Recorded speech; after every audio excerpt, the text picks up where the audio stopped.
لا حول ولا قوة إلا بالله العلي العظيم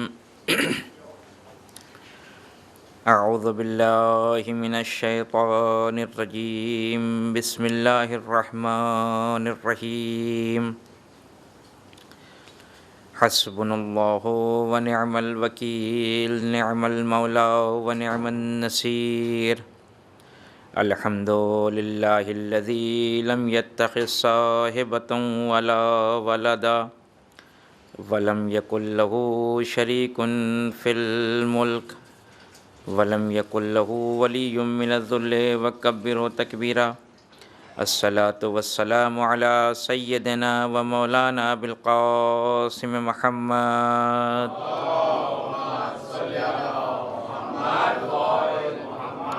وعليه الطيبين الطاهرين المعصومين المظلومين ولعنة الله على أعدائهم أجمعين أما بعد فقد قال الله الحكيم في كتابه الكريم وهو أصدق الصادقين بسم الله الرحمن الرحيم لن تنالوا البر حتى تنفقوا مما تحبون صلوات پڑھیں محمد وآل محمد پہ۔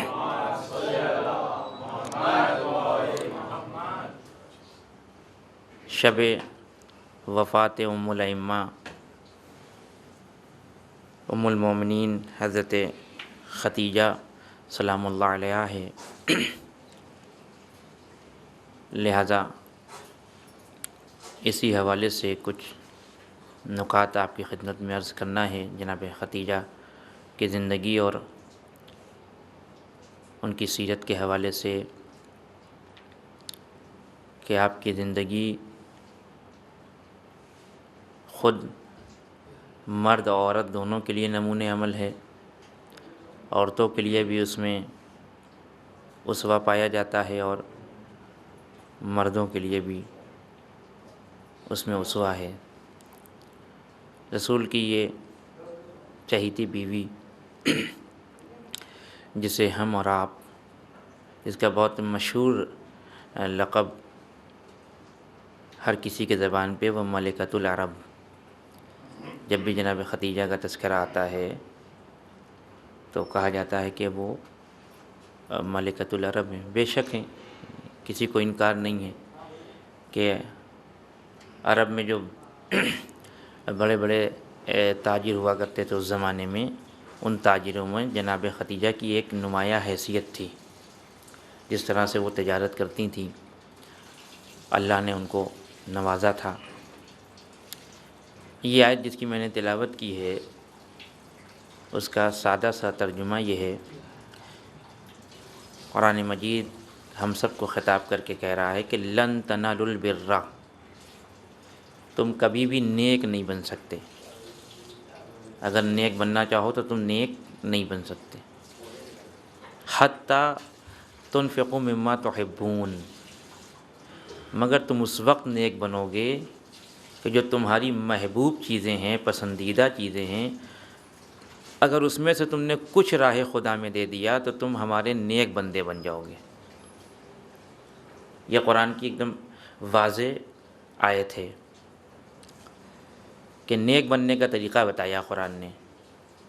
پہلی بات تو یہ کہ تم نیک بن نہیں سکتے، دوسری بات کہ اگر بننا چاہتے ہو تو اس نیک بننے کا طریقہ یہ ہے کہ جو تمہیں پسند ہو، جو پسند ہو، کوئی خاص چیز نہیں، جس سے تمہیں بہت زیادہ محبت ہے، اس میں ہمیں تم سے سب نہیں چاہیے۔ جیسے ہم کو معلوم ہے کہ تم سب دے نہیں سکتے تو ہم تم سے وہ مطالبہ بھی نہیں کریں گے۔ جو کچھ تمہاری محبوب چیز ہے اس میں سے کچھ ہماری راہ میں دے دو تو تم نیک بن جاؤ گے۔ اس آیت کا بڑا گہرا تعلق ہے جناب ختیجہ کی زندگی سے۔ وہ تعلق کیا ہے؟ وہ تعلق یہ ہے کہ آیت کہہ رہی ہے کہ نیک بننا چاہتے ہو تو کچھ دے دو راہ خدا میں، سب نہیں۔ جناب ختیجہ کا امتیاز یہ ہے کہ آپ نے جو بھی محبوب چیز ہو، کوئی معین نہیں ہے، جناب ختیجہ نے اپنی محبوب چیز میں سے راہ خدا میں کچھ نہیں دیا، کہ کچھ دے دیا ہو اٹھا کر، بلکہ جناب خدیجہ نے سب کچھ اٹھا کے دے دیا، کچھ بھی اپنے لیے نہیں رکھا۔ اتنی پیسے والی خاتون، اتنی بڑی بزنس مین، لیکن کبھی اپنے لیے بچا کے نہیں رکھا۔ تو قرآن نے تو نیک بننے کی یہ تعریف کی ہے کہ جو کچھ دے دے وہ نیک ہو جائے گا، تو جو راہ خدا میں اپنی ساری محبوب چیزوں کو لٹا دے اس کی نیکی کی کیا بات ہوگی؟ لہٰذا اگر آپ جناب خدیجہ کی زندگی کو دیکھیں تو جو کہ پہلے سے دین جناب ابراہیم پہ تھی، جب رسول اکرم سے تجارتی رشتے قائم ہوئے، رسول اکرم ان کا مال لے کے جاتے تھے، اسی وقت سے رسول اکرم نے جناب خدیجہ کی شرافت کو محسوس کر لیا تھا اور جناب خدیجہ نے رسول اکرم کی شرافت کو محسوس کر لیا تھا، جو ہوتا ہے طریقہ۔ لیکن کمال یہ ہے کہ خود جناب خدیجہ نے جب رسول اکرم کی اس شرافت کو اور اس دیانتداری کو، امانتداری کو دیکھ لیا اور محسوس کیا کہ یہ انسان جب ہمارے مال سے تجارت کرتا ہے تو ہم کو کچھ زیادہ فائدہ محسوس ہوتا ہے، نسبتاً اور لوگ بھی تجارت کر رہے تھے، جاتے تھے، پیسہ لیتے تھے، تو خود بخود جناب خدیجہ نے خود کہا کہ ہم آپ سے شادی کرنا چاہتے ہیں۔ عرب کے اس ماحول میں ایک ایسی خاتون کہ جو سب سے زیادہ پیسے والی ہو، جس کا چرچا ہو پورے عرب میں، وہ ملکۃ العرب ہو، وہ ایک ایسے انسان سے رشتہ ازدواج قائم کرنا چاہ رہی ہے کہ جس کا باپ نہیں ہے، جس کے پاس پیسہ نہیں ہے، جس کے پاس دولت نہیں ہے، جس کے پاس اقتدار نہیں ہے، بظاہر جس کے پاس کچھ نہیں ہے، لیکن اس سے بغیر کسی ڈر کے رشتہ ازدواج قائم کرنا، یہ خود بتاتا ہے کہ جناب خدیجہ پہلے سے اتنی با ایمان تھیں کہ رسول کی شخصیت کو جب دیکھا تو سمجھ گئیں کہ یہ کوئی عام آدمی نہیں ہے، یہ اللہ کا کوئی خاص بندہ ہے۔ مخالفت ہوتی رہی،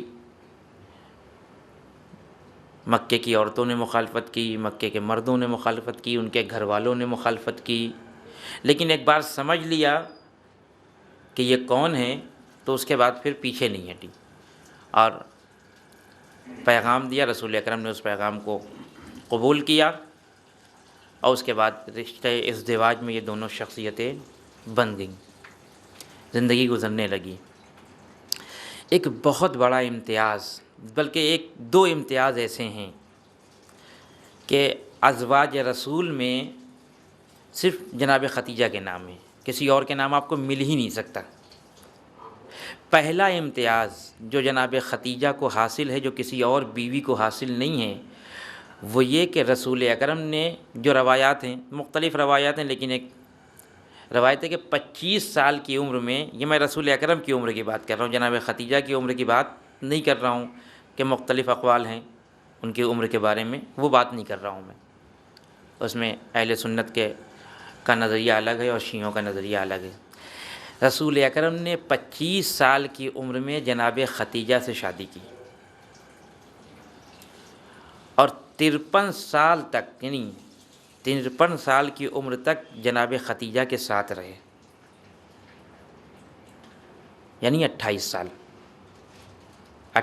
سال رسول اکرم جناب خدیجہ کے ساتھ رہے، اور اس طویل مدت میں رسول اکرم نے دوسری شادی نہیں کی۔ جب تک جناب خدیجہ موجود تھیں رسول اکرم نے دوسری شادی نہیں کی، 28 سال تک۔ یہ ایک امتیاز ہے۔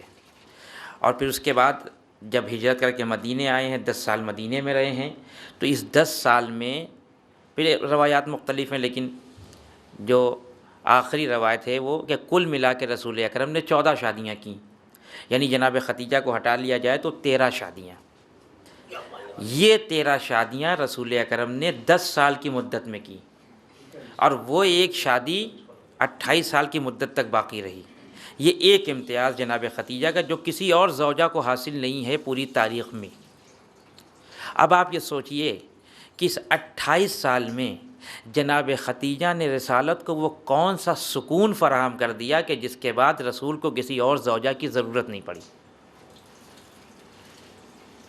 قرآن کہتا ہے، ایک آیت ہے قرآن کی جس میں پروردگار عالم کہتا ہے ومن آیات ہی ان خلق لکم من انفسکم ازواجا لتسکنوا الیہا، کہ ہماری نشانیوں میں سے ایک نشانی یہ ہے کہ ہم نے تمہارے جوڑوں کو تم ہی سے پیدا کیا ہے تاکہ تم اس سے سکون حاصل کرو۔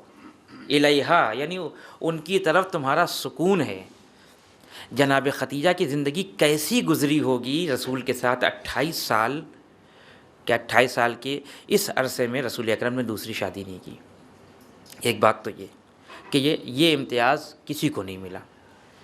دوسرا اور اس سے بھی اہم امتیاز کہ رسول نے اپنی زندگی میں 63 سال کی زندگی میں 14 شادیاں کیں، لیکن اللہ نے اگر رسول کے صاحب اولاد بنایا تو فقط جناب ختیجہ سے ایک بیٹی عطا کی اور کسی کو صاحب اولاد نہیں بنایا۔ شاید پروردگار یہ امتیاز فقط جناب ختیجہ کے ساتھ رکھنا چاہتا تھا، کسی اور کو اولاد عطا نہیں کی۔ تو یہ دو امتیاز ایسے ہیں جناب ختیجہ کے جو کسی اور بیوی میں نہیں ملیں گے آپ کو۔ یہ ایک بات۔ دوسری بات جناب ختیجہ کے حوالے سے کچھ نکات میں نے لکھے ہیں کہ وہ میں عرض کروں گا کہ ابھی اسلام نہیں آیا۔ اسلام نہیں آیا کا مطلب یہ ہے کہ ابھی بظاہر رسول اکرم کو یہ حکم نہیں ہے کہ آپ دین کی تبلیغ کریں۔ ابھی آپ خاموشی اختیار کرے رہیں، وہ 40 سال کا زمانہ خاموشی اختیار کرے رہیں، اس طرح سے جو ہے وہ آپ نہیں کریں۔ ایک شخص تھا جس کا نام تھا عفیف بن قیس، وہ عطر کی تجارت کرتا تھا۔ تو اس کا بیان ہے کہ میں ایک دفعہ مکے میں آیا تجارت کی غرض سے، اور آ کے جناب عباس کے گھر میں رکا۔ دوستی تھی جناب عباس سے، چچا زاد بھائی ہیں رسول کے۔ اس کے بعد جب صبح ہوئی تو ہم دونوں نکلے خانہ کعبہ کے پاس زیارت کے لیے، جو کہ اس وقت جو ہے وہ غیر مسلم بھی زیارت کرتے تھے۔ آپ کو معلوم ہے کہ لوگ برہنہ طواف کیا کرتے تھے۔ آگے یہ دونوں عفیف بھی اور جناب عباس بھی آ کے خانہ کعبہ کے پاس بیٹھ گئے۔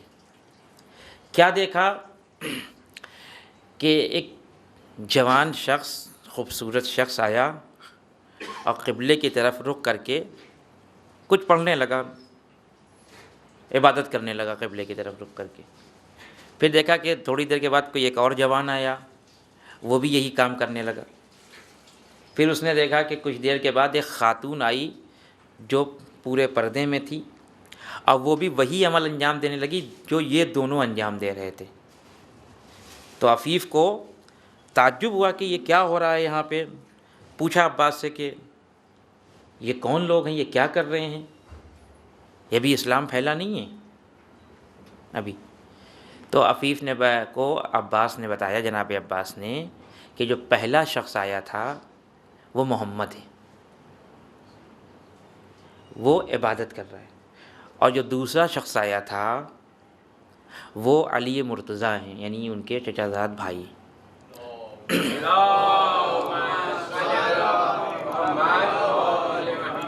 اب وہ جو خاتون آئی تھی وہ رسول کی بیوی جناب ختیجہ ہے۔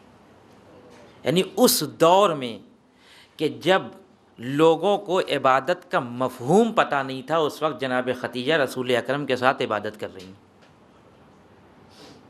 یہ شخصیت ہے جناب ختیجہ کی۔ اور جس وقت شادی ہو کے رسول اکرم کے گھر میں آئی ہیں، وہ جو طریقہ ہوتا ہے شادی کے بعد، تو سب سے پہلا کام یہ کیا کہ جو کچھ بھی بعنوان تجارت کمایا تھا، وہ پیسہ تو ساتھ میں لے کے نہیں چلتا ہے کوئی، وہ اس کا اعتبار، جیسے ابھی چیک ہے یا وہ اس زمانے میں خزانے کی چابیاں ہوا کرتی تھیں، وہ سب کے سب پہلی شب میں رسول اکرم کی خدمت میں لا کے رکھ دیا، اور کہا کہ اس کو میرا مال نہیں سمجھیے گا، آپ اس کو میرا مال نہیں سمجھیے گا، یہ سب آپ کا مال ہے، آپ جیسے چاہیں اس کو خرچ کریں، یہ میرا مال نہیں ہے۔ اپنا کمایا ہوا مال کو اپنا نہ سمجھ کے رسول کی خدمت میں دے دینا، وہ بھی سب مال، اس سے بڑی اور نیکی کیا ہو سکتی ہے؟ جبکہ قرآن کہہ رہا ہے کہ ہم کو سب نہیں چاہیے ہے تمہارا، تمہارے سب میں سے کچھ چاہیے ہے، لیکن جناب ختیجہ وہ یہ ہیں کہ جو سب کچھ راہ خدا میں دے رہی ہیں، اور بعد میں سوچا بھی نہیں کہ گھر میں ایک بیٹی ہے کہ کل وہ جوان ہوگی، کل اس کی شادی ہوگی، تو اس کو اگر ضرورت پڑی تو کہاں سے آئے گی۔ اس کردار کی مالکہ تھیں جناب ختیجہ۔ ایک صلوات پڑھیں محمد وآل محمد۔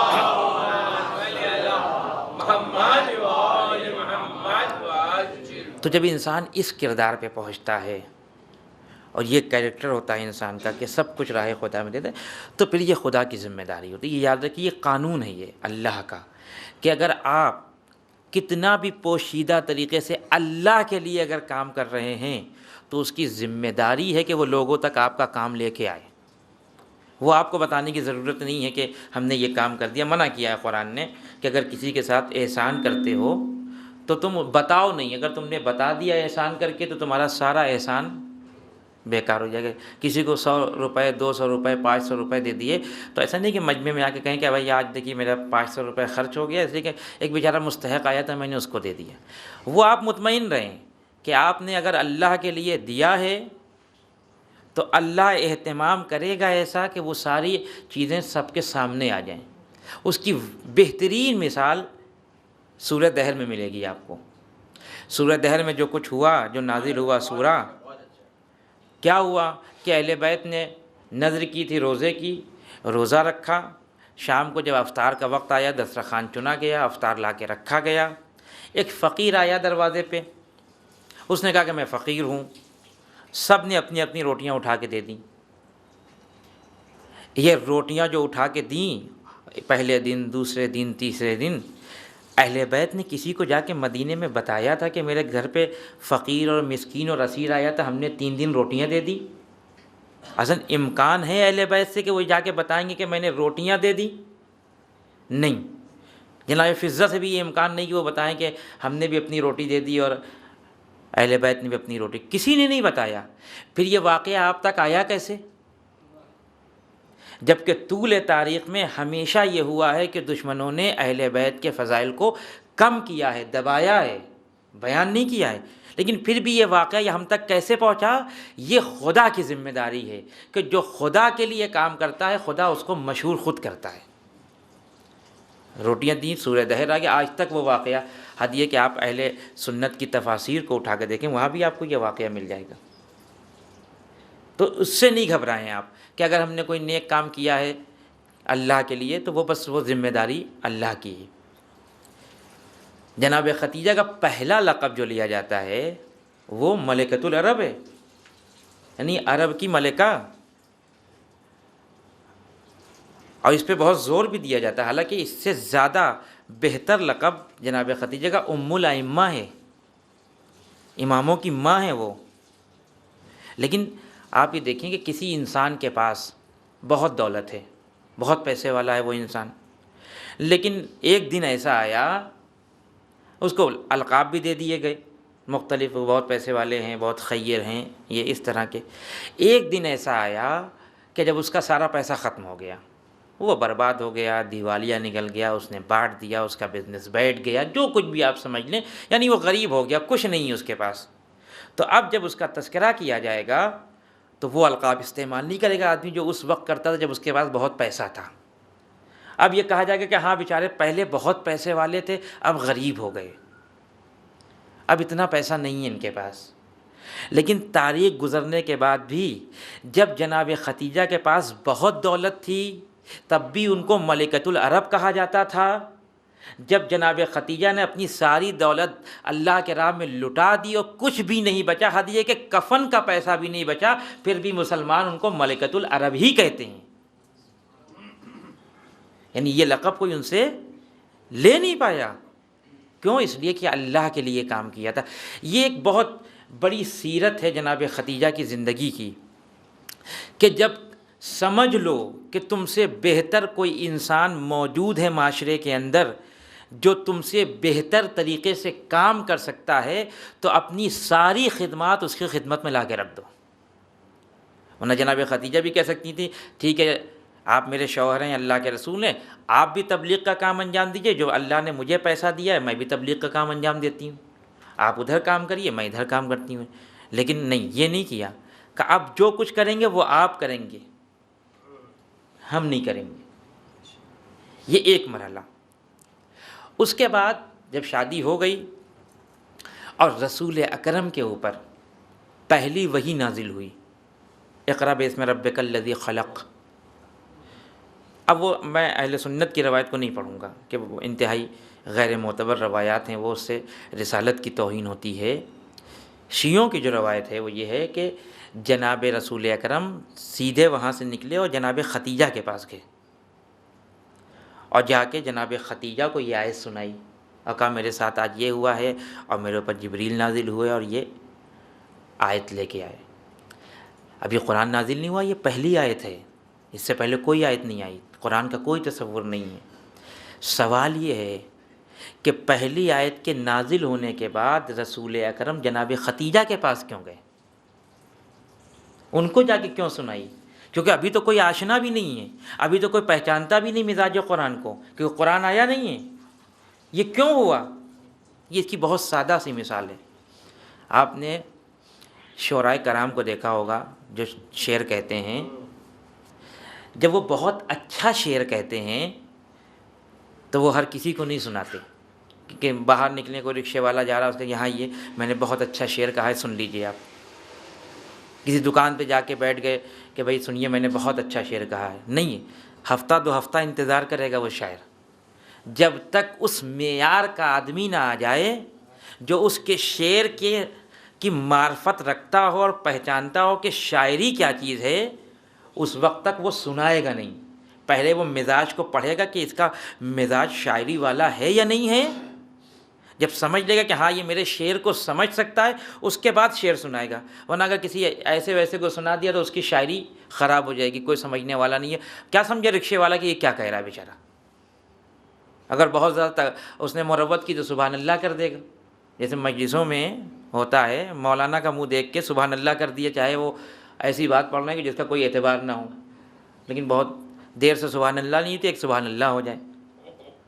لیکن اگر کوئی عقل مند انسان ہے تو اپنے شعر کو محفوظ رکھے گا بہت دیر تک۔ جب کوئی ایسا انسان مل جائے کہ جو اس کی شاعری کی قدر کرے، اس کو سنائے گا۔ یہ ہر جگہ ہے، یہ ہر فن میں ہے۔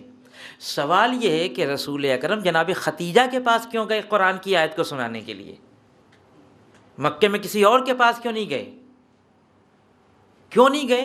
صرف اس لیے کہ رسول اکرم کو معلوم تھا کہ ٹھیک ہے یہ قرآن کی پہلی آیت نازل ہو رہی ہے، لیکن ختیجہ کے اندر اتنی معرفت ہے کہ وہ پہچان لے کہ یہ خدا کا کلام ہے، اور پہچان لیا خدا کا کلام ہے۔ یعنی اس معرفت کی بیوی تھی یہ، کہ جیسے ہم نے صرف جو ہے وہ تجارت کے مسئلے میں لا کے رکھ دیا کہ بہت بڑی تاجرہ تھی۔ جناب ختیجہ کا کمال یہ ہے کہ سب کچھ رسول کی خدمت میں لا کے رکھ دیا۔ ایک اور صلوات پڑھیں محمد والے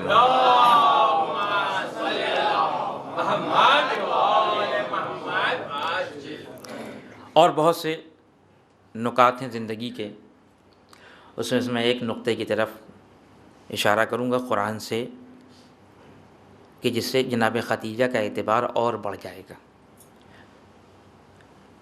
سورہ احزاب قرآن کا 33واں سورہ ہے۔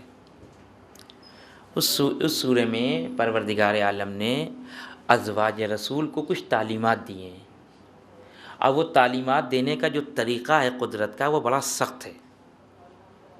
بہت سختی سے ازواج رسول کے بارے میں کچھ باتیں کہی ہیں پروردگار عالم نے سورہ احزاب میں۔ آیت نمبر 30 سے یہ سلسلہ شروع ہوتا ہے، 3 آیتوں تک رہتا ہے، اس کے بعد 33ویں آیت ہے آیت تطہیر، اور اس کے بعد پھر تذکرہ ہو جاتا ہے۔ اس میں سے ایک بات رسول اکرم کی ازواج سے اللہ نے یہ کہی کہ اے ازواج رسول، خبردار، یہ یاد رکھنا کہ اگر تم نے کوئی غلط کام کیا تو چونکہ تم رسول کی بیویاں ہو تو اس غلط کام کے بدلے میں ہم تم کو 2 عذاب دیں گے۔ عموماً ایک غلط کام کے بدلے میں 1 عذاب ملتا ہے، لیکن رسول کی بیویوں کے لیے پروردگار کہہ رہا ہے کہ اگر تم نے کوئی غلط کام کیا تو ہم 2 عذاب دیں گے، یضاعف ڈبل کر دیں گے۔ کیوں ڈبل کر دیں گے؟ اس لیے کہ تم رسول کی بیوی ہو، تمہارا الگ سے ایک امتیاز ہے، تم رسول کے گھر میں رہتی ہو، تمہاری نسبت رسول سے ہے۔ اگر تم نے کوئی غلط کام کیا تو تم سے پہلے رسول کے اوپر حرف آئے گا۔ کوئی یہ نہیں کہے کہ فلاں نے یہ کام کیا، سب یہ کہیں گے رسول کی بیوی نے یہ کام کیا، رسول کی بیوی نے یہ کام کیا، تو اس بنا پہ ہم تم کو ڈبل عذاب دیں گے۔ اس سے ایک بات ہمارے لیے بھی ثابت ہوتی ہے کہ ہم جو اپنے کو کہتے ہیں کہ ہم اہل بیت کے چاہنے والے ہیں، اپنی نسبت اہل بیت سے دیتے ہیں کہ ہم کو جنت میں لے جائیں گے، ہماری شفاعت کریں گے، تو یہ جو نسبت دے رہے ہیں اس سے ذمہ داری بھی بڑھ جاتی ہے۔ عام آدمی گناہ کرے گا تو شاید اس کو ایک گناہ ملے، لیکن وہ جو کہتا ہے کہ اہل بیت کے چاہنے والے ہیں ہم، اگر اس نے کوئی غلط کام کیا تو گناہ ڈبل ہو جائے گا۔ کیوں؟ اس لیے کہ ہمارے اس غلط کام کی وجہ سے اہل بیت بدنام ہو رہے ہیں۔ اسی لیے چھٹے امام نے کیا کہا کہ ہمارے لیے زینت کا سبب بنو، ذلت کا سبب نہیں بنو۔ تم کو دیکھنے کے بعد لوگ یہ کہیں کہ جب ماننے والے اس کردار کے مالک ہیں تو جس کی اتباع کی جا رہی ہے وہ کس کردار کا مالک ہوگا؟ تو رسول کی بیویوں سے کہا کہ اگر تم نے غلط کام کیا تو ہم ڈبل عذاب دیں گے تم کو، ایک آیت۔ اس کے بعد پروردگار عالم رسول کی بیویوں کو خطاب کر کے کہتا ہے اور لہجہ تلخ ہو گیا قدرت کا، کہ خبردار دنیا کی زندگی پہ اکتفا نہ کرنا، دنیا کی زندگی کی طرف نہیں جانا۔ جو دنیا کی زندگی ہے، تم رسول کی بیویاں ہو، تمہیں آخرت کی فکر کرنا چاہیے۔ جھنجھوڑا ہے رسول کی بیویوں کو۔ اس کے بعد فرماتا ہے پروردگار عالم خبردار جہالت کی طرف پلٹ کے نہیں جانا۔ جو جہالت کا دور تھا کہ جہاں عورتیں جس انداز سے نکلتی تھیں، پردے کا اہتمام نہیں تھا، وہ تہذیب نہیں تھی، وہ کلچر نہیں تھا، خبردار اس جہالت کے کلچر کو تم استعمال نہیں کرنا، ڈاٹا پروردگار عالم نے۔ اس کے بعد ایک جملہ اور ارشاد فرمایا پروردگار عالم نے اسی سورے میں کہ اے رسول کی بیویوں، اگر تمہارے دروازے پہ کوئی آ جائے کسی کام سے اور تمہیں دروازے پہ آنا پڑے جواب دینے کے لیے، تو نرم لہجے میں گفتگو نہیں کرنا۔ ایسا نہ ہو کہ اس کے دل میں کوئی مرض ہو اور وہ گمراہ ہو جائے۔ خبردار منع کیا قرآن نے۔ اور یہ فقط رسول کی بیویوں کے لیے نہیں ہے، یہ جتنی بھی خواتین ہیں اگر وہ نامحرم سے گفتگو کرنا چاہ رہی ہیں مجبوری کے طور پر، تو حکم یہی ہے کہ لہجہ اتنا سخت ہونا چاہیے، کڑک ہونا چاہیے لہجے میں کہ جو سامنے گفتگو کر رہا ہے اس کو کسی طرح کی کوئی امید پیدا نہیں ہونا چاہیے۔ ورنہ اگر ایک خاتون بہت نرم لہجے میں گفتگو کرے کسی مرد سے نامحرم سے، تو کمزور کردار کا مالک ہوگا تو کہیں نہ کہیں گمراہی کی طرف آ جائے گا۔ لہذا کچھ چیزیں اسلام نے مردوں کے لیے منع کی ہیں، عورتوں کے لیے کہا کہ ہونا چاہیے۔ مردوں سے کہا کہ تکبر اچھی بات نہیں ہے، مردوں کے اندر تکبر نہیں، انکساری ہونا چاہیے، لیکن عورتوں کے لیے کہا کہ نہیں، ان کے اندر تکبر ہونا چاہیے۔ دیکھیے تکبر کا مطلب کیا ہوتا ہے؟ جس کے اندر تکبر آ جاتا ہے وہ کسی کے آگے جھکتا نہیں ہے۔ عورت کے اندر اگر تکبر ہوگا تو وہ کسی کے آگے جھکے گی نہیں۔ مرد کو منع کیا گیا ہے کہ بخل سے کام نہ لے، کنجوسی سے کام نہ لے، لیکن عورت کے لیے ہے کہ لے، وہ کیونکہ اس کو گھر چلانا ہے۔ تو کچھ چیزیں مردوں کے لیے کہا کہ ہونا چاہیے، عورتوں کے لیے کہا نہیں ہونا چاہیے۔ کچھ چیزیں عورتوں کے لیے ہونا چاہیے، مردوں کے لیے نہیں ہونا چاہیے۔ تو ازواج رسول کو بار بار قدرت نے ڈانٹا ہے۔ اگر آپ وہ پڑھیں، جا کے پڑھیے گا تو آپ کو خود لگے گا جیسے قدرت ڈانٹ رہی ہو کہ یہ نہ کرنا، یہ نہ کرنا، یہ نہ کرنا۔ یہ کہنا اس بات کی دلیل ہے کہ قدرت کو کہیں نہ کہیں خطرہ تھا کہ یہ کام کر سکتی ہیں، تبھی تو قدرت نے کہا کہ خبردار جہالت کی طرف نہ جانا، خبردار کسی سے نرم لہجے میں بات نہ کرنا، خبردار تم دنیا کی زندگی پہ اکتفا نہ کرنا۔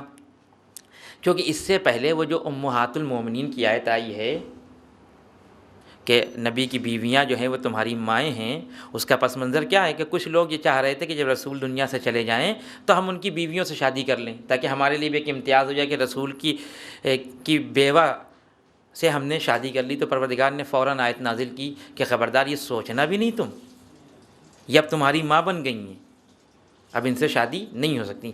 یہاں تک تو بات یہ ہے۔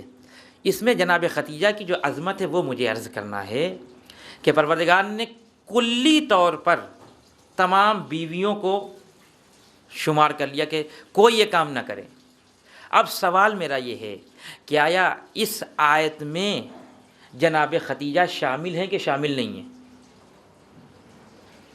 آیا پروردگار جناب خدیجہ سے بھی کہہ رہا ہے کہ خبردار جہالت کے دور کی طرف نہ پلٹنا؟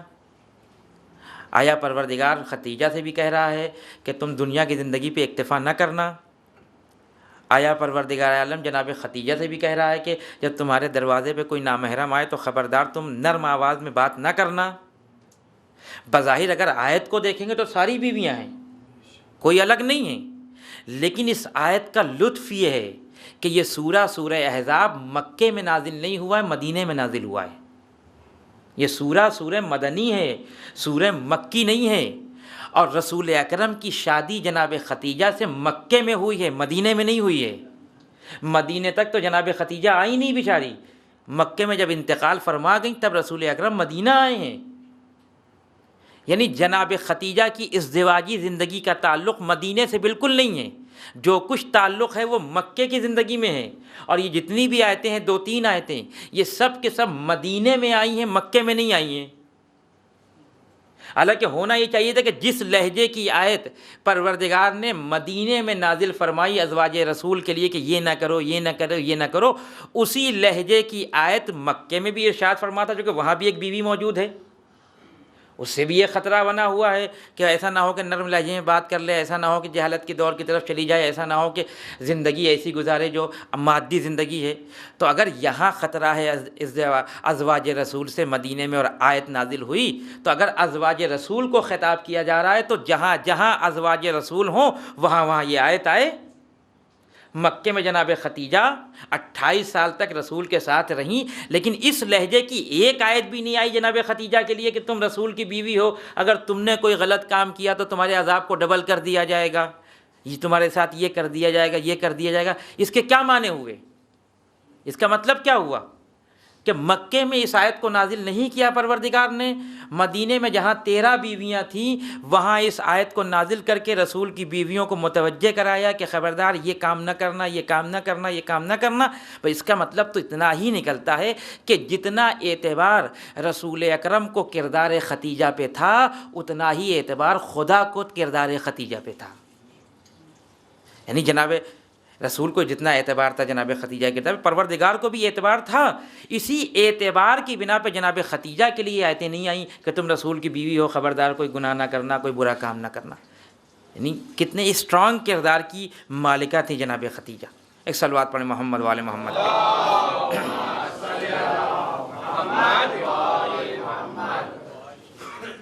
غور کیا آپ نے؟ یہ وہ فضیلتیں ہیں کہ جو کسی کو نصیب نہیں ہیں۔ اصل تاریخ نہیں لکھ پائی کسی کے لیے یہ چیزیں جو اللہ نے جناب خدیجہ کو عنایت کی۔ بہت یعنی بہت زیادہ، خصوصاً خواتین کے لیے بھی بہت زیادہ ایسی باتیں ہیں جناب خدیجہ کی زندگی کی کہ جس سے خواتین کو بہت قوت ملتی ہے۔ جس وقت شادی کی سب نے بائیکاٹ کر دیا جناب خدیجہ کا کہ ہم نہیں ملیں گے ان سے، اور اس کے بعد پھر جب ولادت کا موقع آیا جناب سیدہ کے تو اس وقت کوئی آیا نہیں مدد کے لیے۔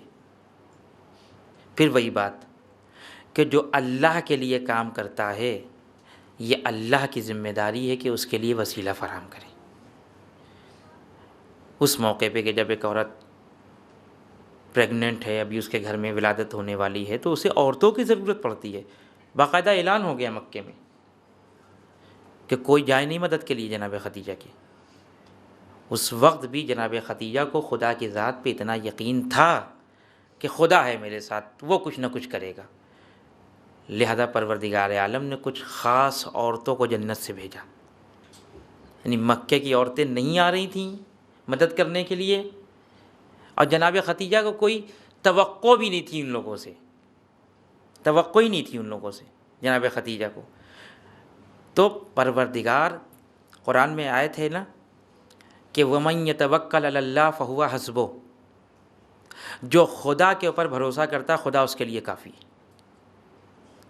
یہ آیت ہم سب پڑھتے ہیں، لیکن کبھی اس آیت کو اپنی زندگی میں استعمال کر کے دیکھا ہے ہم نے؟ یعنی زندگی کے کسی ایک مرحلے کو آپ لے لیں جہاں صرف آپ کا بھروسہ خدا کے اوپر ہو اور کوئی نہ ہو، پھر ہو نہ کوئی، پھر وہاں پہ دیکھیں، امتحان کریں اس آیت کو کہ یہ آیت پوری ہوتی کہ نہیں ہوتی. کوئی نہ ہو، صرف خدا ہو، کیونکہ قرآن میں کہہ رہا ہے پروردگار عالم وعدہ خلافی ہو ہی نہیں سکتی. وَمَن يَتَوَكَّلْ عَلَى اللَّهِ فَهُوَ حَسْبُهُ، جو میرے اوپر بھروسہ کرتا ہے ہم کافی ہیں اس کے لیے. کسی صحرا میں چلا جائے، اب یہ خود ایک توکل ایک مستقل موضوع ہے کہ اس کو بیان ہونا چاہیے اور صحیح طریقے سے بیان ہونا چاہیے. جناب ختیجہ نے مکمل طور پہ خدا پہ بھروسہ کیا، ہر کام خدا کے لیے کیا، خدا پہ بھروسہ کیا. اس خطرناک ماحول میں کہ جب ایک عورت کو خواتین کی ضرورت ہوتی ہے کہ وہ آئیں اس کی مدد کے لیے، اس وقت بھی خدا پہ بھروسہ کیا، اور جو خدا پہ بھروسہ کرتا ہے خدا اسے مایوس نہیں کرتا. جنت سے خواتین کو بھیجا تاکہ یہ مشکل حل ہو جائے.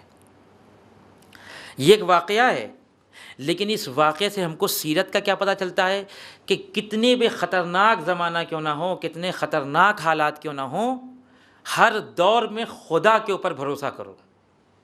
غیر خدا کے اوپر ایک لحظے کے لیے بھی بھروسہ اگر کیا تو خدا اسی کے حوالے کر دے گا، پھر خدا سے مطلب نہیں ہے، پھر خدا کچھ نہیں کرے گا. جناب ختیجہ نے خدا کے اوپر بھروسہ کیا، نتیجہ کیا ہوا کہ پروردگار عالم نے انتظام کیا. یہ جناب ختیجہ کی زندگی ہے. اور جب تک دو شخصیتیں مکے میں زندہ رہیں، ایک جناب ابو طالب اور ایک جناب ختیجہ، اس وقت تک رسول کو ہجرت نہیں کرنا پڑی. رسول مکے میں رہ باقاعدہ. اور جیسے ہی یہ دونوں شخصیتیں دنیا سے اٹھیں، جناب ابو طالب جناب ختیجہ، فوراً یہ حکم آیا رسول کو کہ آپ یہاں سے نکل جائیے، آپ یہاں سے جائیے. آپ کیوں؟ اس لیے کہ یہ دو شخصیتیں سنبھالے ہوئے تھیں، رسالت کا ڈیفنس کر رہی تھیں. جناب ابو طالب کے پاس پاور بہت تھا، جناب ختیجہ کے پاس وہ مال تھا. مرحوم قزوینی نے اپنی کتاب جو جناب فاطمہ زہرا کے حوالے سے لکھی ہے، فاطمہ از ولادت تا شہادت، اس میں رسول اکرم سے ایک روایت نقل کی ہے جس میں رسول اکرم فرماتے ہیں کہ یہ جو دین جو میں لے کے آیا ہوں یہ باقی ہے علی کی تلوار سے اور ختیجہ کے مال سے. یعنی امام علی کی تلوار نہ ہوتی تو دین باقی نہ رہتا، اور ختیجہ کا مال نہ ہوتا تو دین باقی نہ ہوتا. ابھی جو مسلمان اترا رہے ہیں اپنے اسلام کے اوپر، یہ اسلام اس مال کے مرہون منت ہے. اگر جناب ختیجہ کیا تھا مسلمانوں کے پاس؟ کھانے کے لیے کھانا نہیں تھا، پہننے کے لیے کپڑا نہیں تھا، رہنے کے لیے گھر نہیں تھا. لیکن جیسے ہی جناب ختیجہ نے اپنے خزانے کا دہانہ کھولا، سب آ گئے لینے کے لیے، سب مسلمان ہونے لگے. یہی تو فرق ہے جناب ختیجہ کے اسلام میں اور دیگر لوگوں کے اسلام میں، یہی فرق ہے. زمانے کو تقسیم کیا جاتا ہے نا، مختلف زمانے تقسیم کیے جاتے ہیں. مثلا کہا جاتا ہے کہ کربلا سے پہلے کا زمانہ اور کربلا کے بعد کا زمانہ. فرق کیا بیان کیا جاتا ہے؟ کربلا سے پہلے کے زمانے اور کربلا کے بعد کے زمانے میں کہا جاتا ہے کربلا سے پہلے ہم نے تاریخ اسلام میں جمعے کی نماز بدھ کو دیکھی کہ جمعے کی نماز بدھ کو پڑھا دی گئی اور کوئی بولنے والا نہیں تھا. لیکن کربلا کے بعد کسی کی جرت نہیں ہوئی کہ جمعے کی نماز بدھ کو پڑھائے. یہ زمانہ تقسیم کیا جا رہا ہے.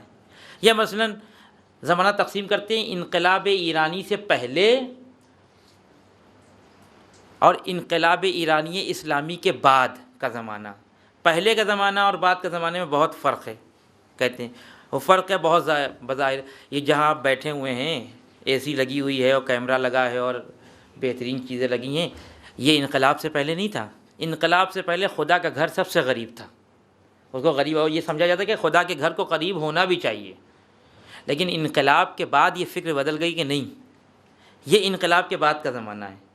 انقلاب نے ہم کو شعور دیا کہ خدا کے گھر کو بھی اچھا ہونا چاہیے، غربت نہیں ٹمکنا چاہیے خدا کے گھر سے. اسی طرح سے ایک زمانے کو تقسیم کیا جاتا ہے تاریخ میں، اور یہ اتھینٹک تاریخ ہے کہ بعثت سے پہلے کا زمانہ اور بعثت کے بعد کا زمانہ.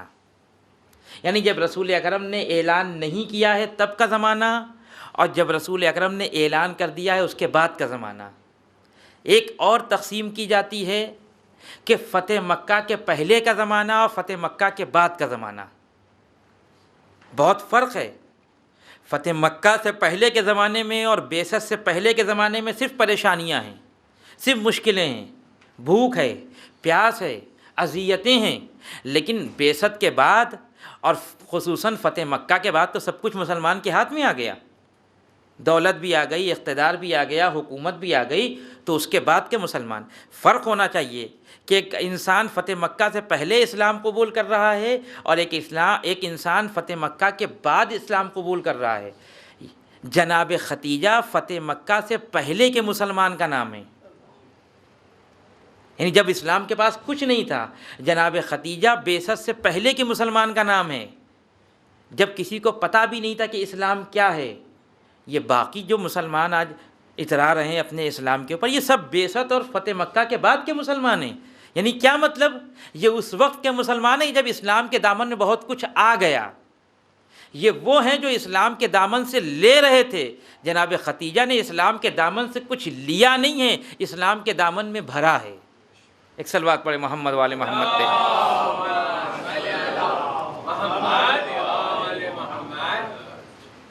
غور کیا آپ نے؟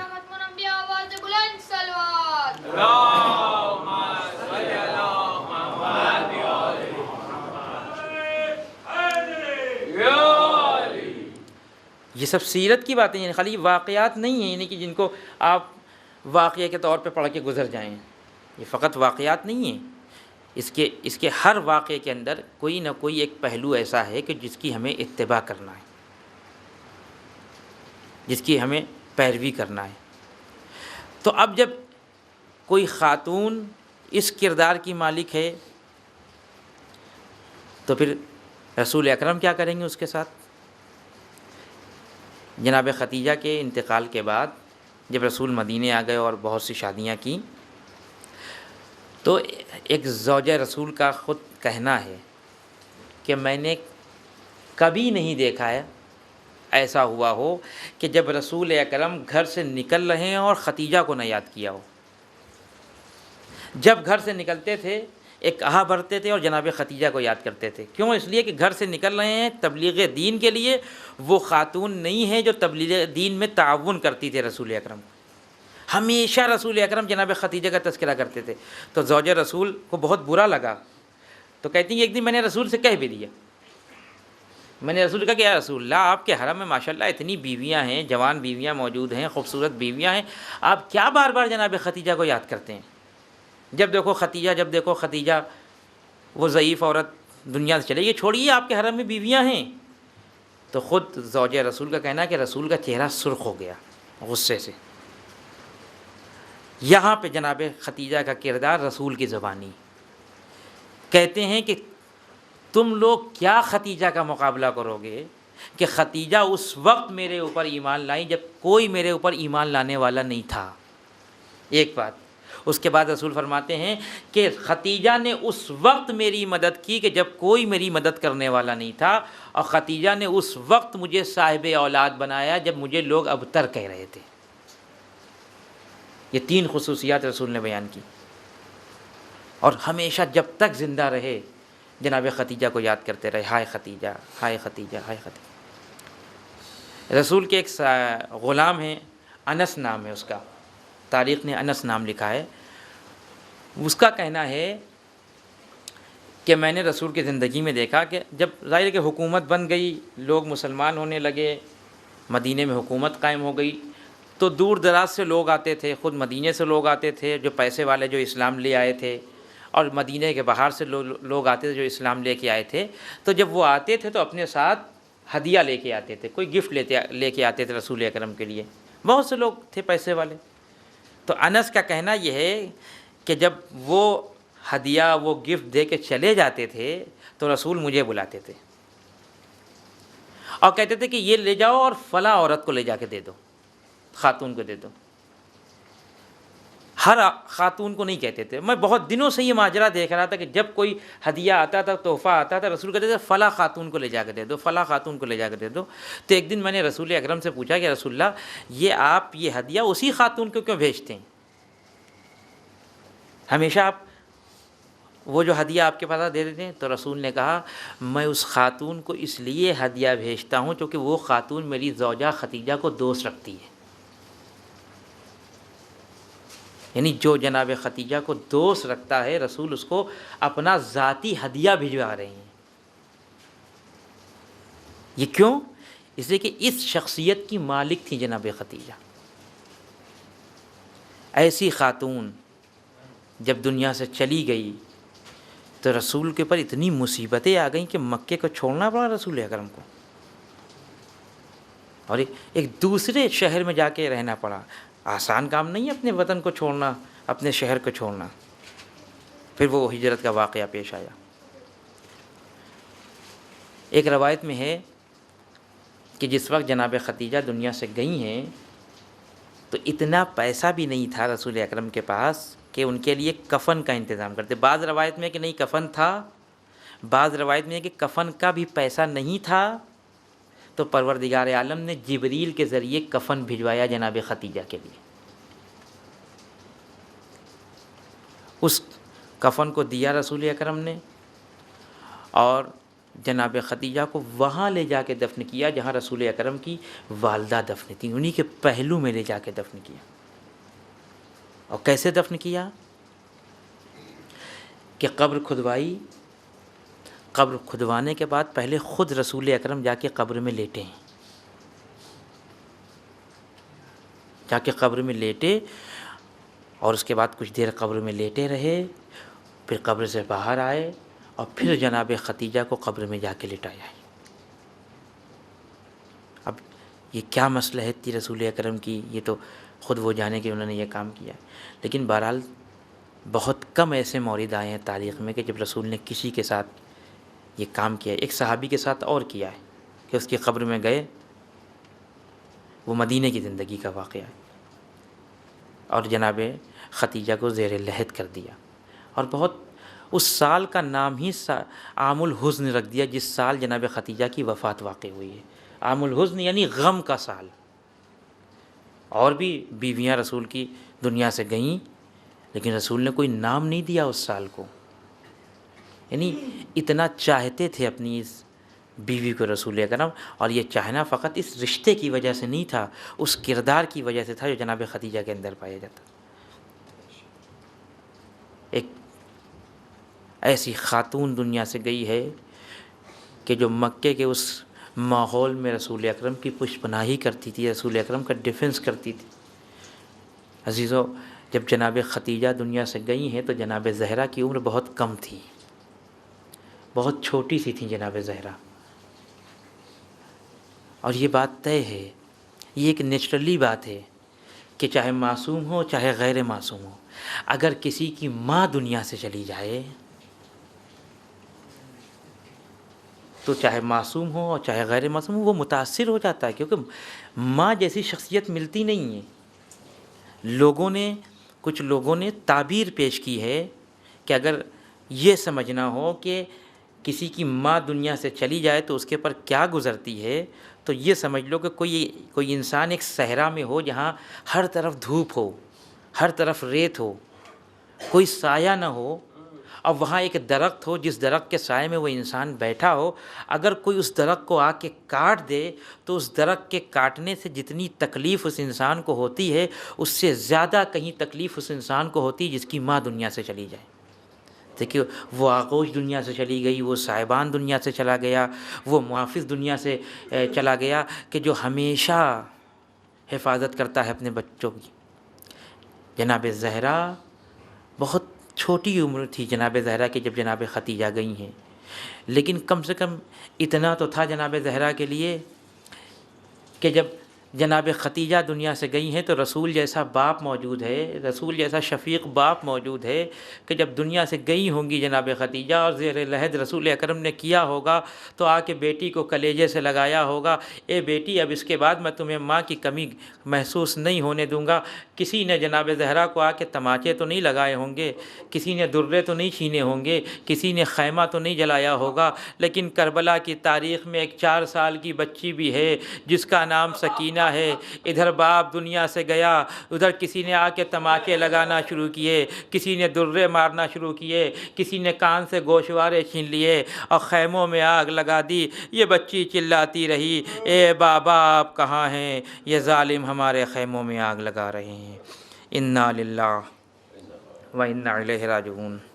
پروردگار تجھے واسطہ ہے محمد و آل محمد کا، ہماری اس مختصر سی اذا کو تو قبول فرما، جو لوگ مقروض ان کے قرضوں کو دور فرما، جو لوگ حج و زیارت کے مشتاق ہیں ان کو حج و زیارت سے مشرف فرما، علماء کرام کا سایہ ہمارے سروں پہ باقی رکھ، مراجع کرام کا سایہ ہمارے سروں پہ باقی رکھ، امام زمانہ کے ظہور میں تعجیل فرما، ہم کو ان کے اعوان و انصار میں شامل فرما۔